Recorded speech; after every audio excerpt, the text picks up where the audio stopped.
Whoever you are, Procrustean about procreation, or an invidious antinatalist. Hello. If it's true that common folk marvel at the uncommon, while the wise marvel at the commonplace, as Confucius would have us believe, today's dialectic dive should have something for everyone. Genetics as a field is vast in scope and often extremely academically dense. But the profound importance and implications of what genetics has to teach us should not be overlooked, which is why I'm passionate about sharing this stuff. What follows are a few hand-picked talking points that grapple with who we are and how we see ourselves. Somehow the love children of empirical science and modern philosophy continue to vivify human experience as surely as they trigger avalanches of discussion. And with that confusing mixture of metaphors, I declare this tedious preamble over.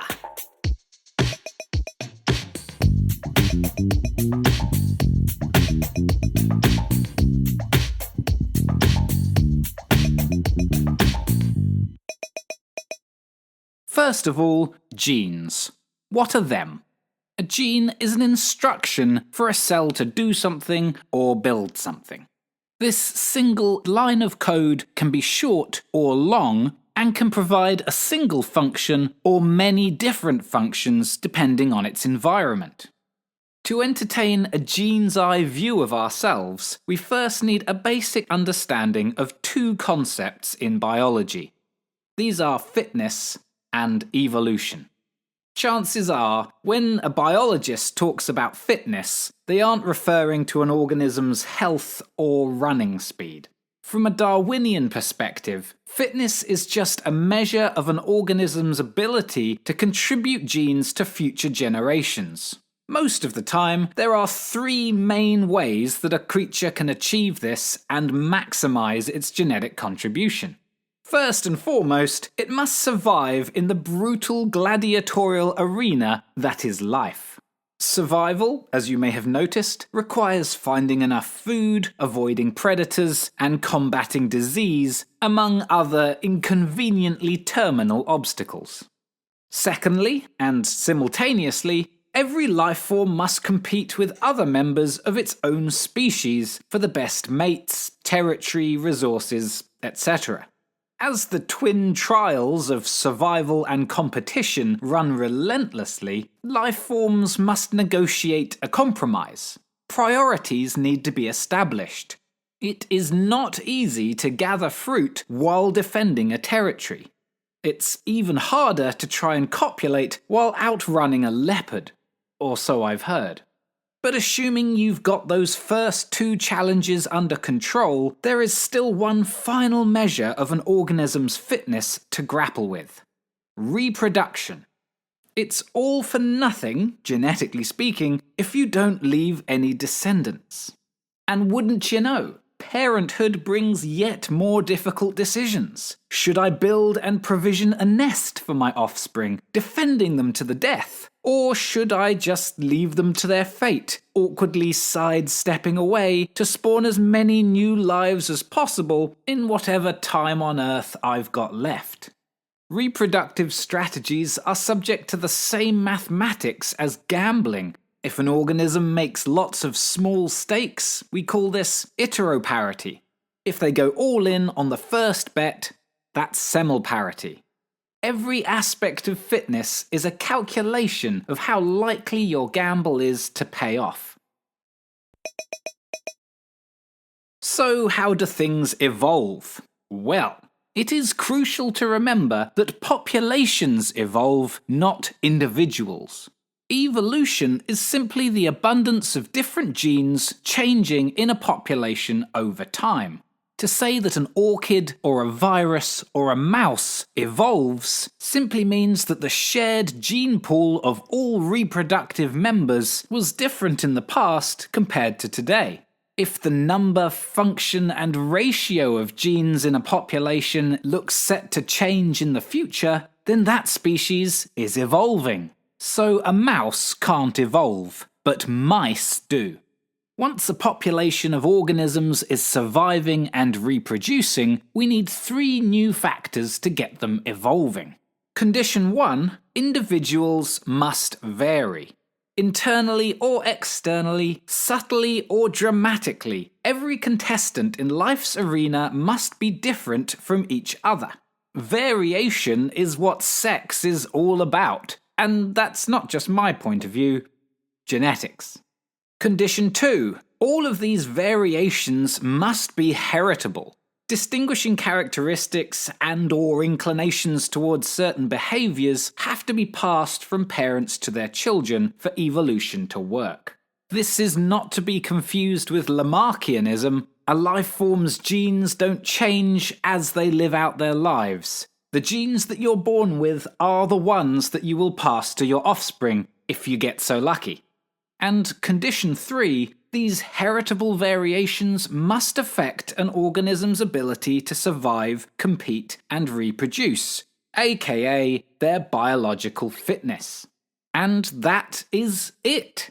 Given just those 3 conditions, evolution has to happen. If individuals vary, that variability is inherited, and the inherited variability affects an organism's fitness, changes in gene sequences will be spread throughout a population via the survivors as time marches on. What about humans? Well, as we shall see, it means that human beings as a species must still be evolving. This goes for all living species on Earth, a category that includes Homo sapiens.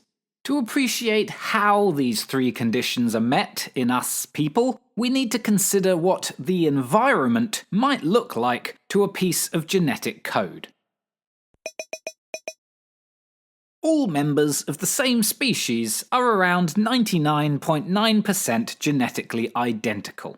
This means that the uniqueness of every single person comes down to about 1 part in 1500, no matter what the person is good at or what they look like. You may faintly recall that each of us has 2 copies of genetic instructions, organised into 23 pairs of chromosomes. Chromosomes are tight bundles of DNA packed inside the nucleus of our cells. Each and every cell, I should stress, any cell with a nucleus contains a complete and identical copy of all of our genetic instructions, no matter what that cell's good at or what it looks like. That's around 37 trillion copies of our genetic code contained inside a gentleman of modest proportions. This complete set of genetics is properly called our genome. The uniqueness of new human beings, properly called babies, arises from the way that 2 separate genomes get chopped up, shuffled, and shared between parents. This process is convoluted, messy, sometimes embarrassing, often enjoyable, but it's very effective at creating variation. It's impossible to overstate the impact that sexual reproduction has had on planet Earth since it was invented about 2 billion years ago. The swapping of genes via sex has given us art and music, poetry, birdsong, flowers, fashion, mating displays, nuptial gifts, and STDs, all as byproducts. Indirect artifacts of sex litter the planet practically everywhere you look. When reproductive cells are made, these are the sperm and eggs that you may know as gametes. Each chromosome needs to get chopped to pieces and then large sections switched between corresponding chromosome pairs. In humans, this typically results in 46 new mosaic chimera chromosomes being created. Once the deck's been shuffled, so to speak, the chromosome pairs are separated, never to see each other again. Each separated set of these 23 chromosomal collages then get duplicated as accurately as possible and divided up to be packaged into either sperm or eggs, depending on the reproductive plumbing of the parent. As each individual little sperm or egg contains a single set of 23 chromosomes, the object of fertilization is to pair the 23 chromosomes from one parent with the 23 chromosomes from the other. So a successful human mating, by some accounts, results in an embryo with 46 chromosomes total and a genome that's unique in all the world. Ah. It is amazing to think that the genes that you inherited from your parents are themselves a blend of instructions that they got from their parents. Sure, the precise genes that you end up with might also exist in millions of other people across the planet, but nobody else could claim your exact combination, especially when we consider the accidental but inevitable mistakes that are always made during chromosome duplication. Don't worry, these chance mutations make us extra special. Ah. As you might have guessed, the trials of life begin long before an organism is actually born. Perhaps the greatest threat to any new genome's existence comes when those two sets of parental instructions first meet, when sperm and egg fuse. After all, any gene's primary environment is comprised of its genetic cellmates. Cellmates? No? Most combinations, along with their mutations, simply don't work out. If chromosome pairs can't cooperate with each other, then development stops right there and then. That one time in all the universe unique genome is automatically scrapped. Nature has begun to select the fittest combinations right from the moment of fertilization. Since sexual reproduction first emerged on the scene in the ancient single-celled ancestors of all complex life, there has been tremendous evolutionary pressure to detect and terminate problematic genetic combinations as early as possible. The quicker you can pull the plug on a lost cause, the fewer precious resources you'll waste on it. Over time, this everyday run-of-the-mill embryonic death leads to a lot of faulty or uncooperative genes being purged from a population. Fun fact, in humans, around 70% of all fertilized eggs fail to develop entirely. Evidently, the number of potential bad hands out there in the game of life always outnumber the good ones. If you're listening to this, you are one of nature's good hands. I'm sure you'll believe me when I tell you that embryonic growth and development, from fertilization to birth, is spectacularly complicated. Every step is fraught with potential stumbling blocks. Like the gradual assembly of any complex machine, errors can emerge throughout the building process. Maybe when the two sets of chromosomes were initially shuffled, the resulting instructions came out illegible. Perhaps when sperm and egg combined, the new developmental program was just too radical to run. In any case, as I mentioned, life has evolved a suite of nifty mechanisms for spotting potentially catastrophic flaws. It's smart to continue investment in only the most promising ventures, especially when they might cost you your life. The fact that humans are all uniquely different, the fact that our differences are passed on through genetic mechanisms, and the fact that many incompatible genomes do not survive, means that human beings must be continually evolving, even today. As all three conditions for evolution are being met, we can't not be evolving.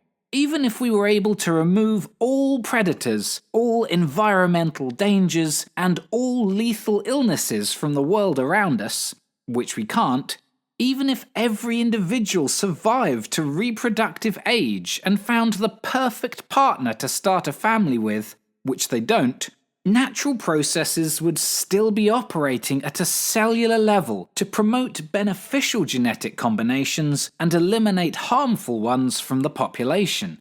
That is what evolution is, by definition.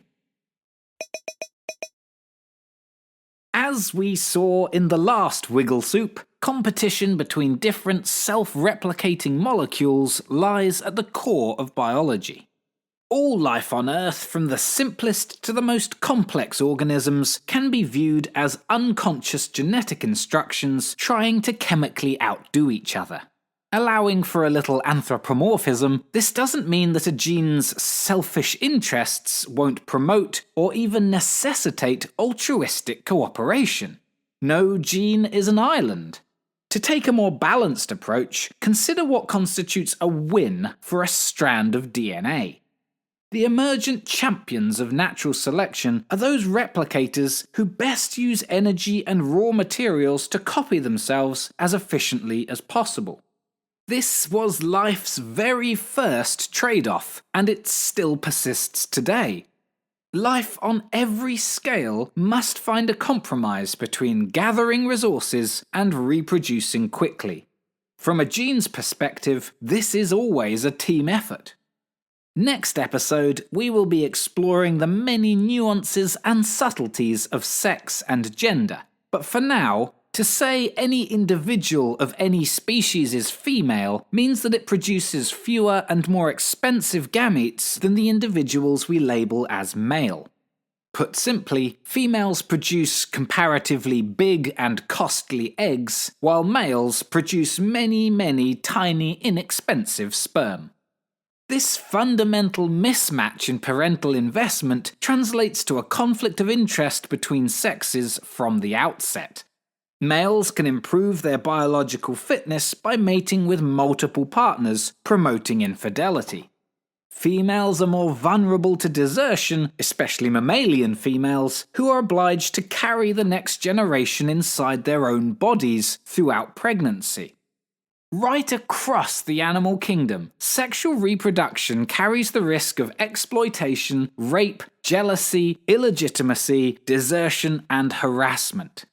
The cognitive and developmental psychologist Steven Pinker points out that when you acknowledge stepchildren, in-laws, and age differences within the human procreative picture, all major sources of marital strife predictably emerge.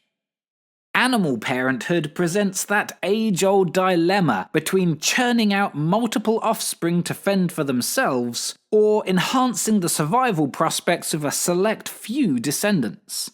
Investments such as time, energy, and food are always finite and come with a cornucopia of associated hazards. But those righteously protective parents face yet more complications and trade-offs. Should all resources be lavished on a single child, or should some investment be withheld for Junior's siblings, born and unborn? Driven by a genetic self-interest or not, procreation is an existential minefield. As far as humans are concerned, although biological siblings will share half of their genes with each other, every individual shares all of their genes with themselves. This rather obvious fact predicts the weighted interest that a youngster has with its own prosperity. A large slice of postnatal pie can be won through excessive cuteness, inconsolable tantrums, bitter sibling rivalries, and endless squabbles over inheritance.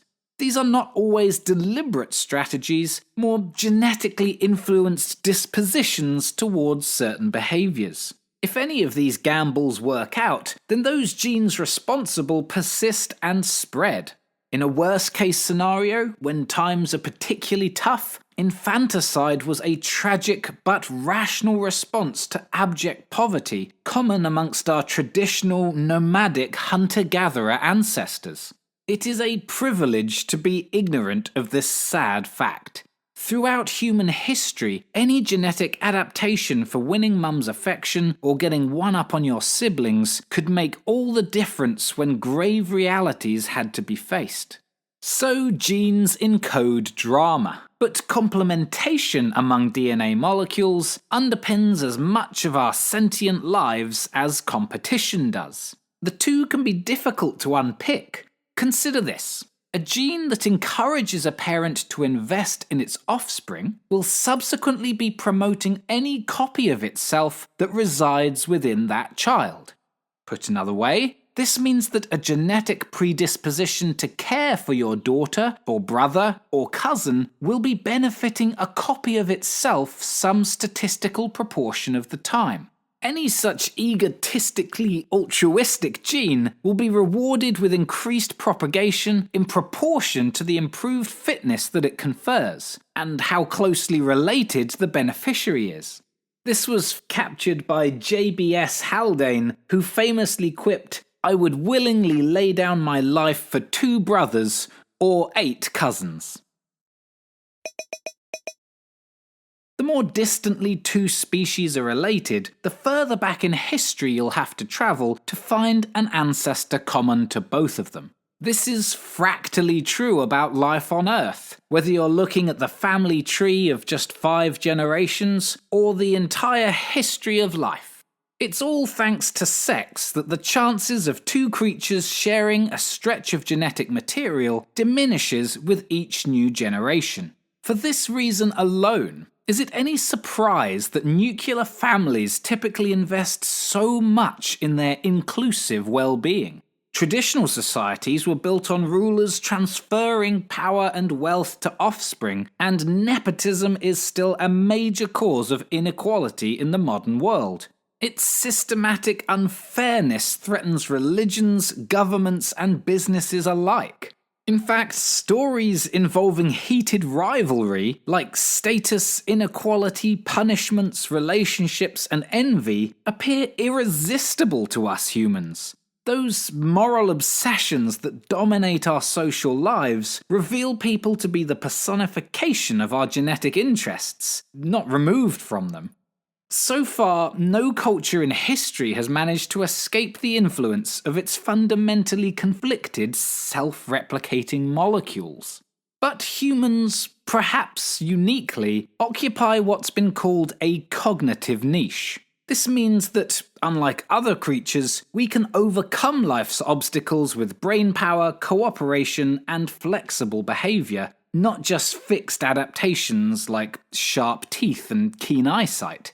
Such plasticity of mind means that humans are not simply robots controlled by genes. Our deplorable acts of violence and hostility certainly can't be excused on genetic grounds. When it comes to matters as complex as human behavior, genes merely incline. They do not command.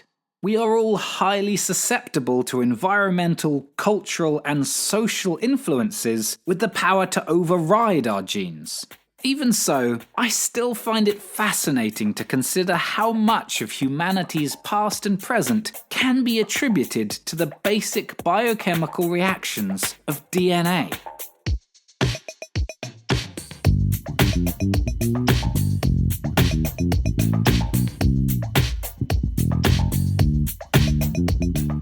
Now we're primed to think about how genes affect culture, we absolutely must turn some attention to sex and gender. Considering how contentious this topic can be, we need to look at what genes do and what they don't, and all the amazing stuff in between that keeps getting overlooked.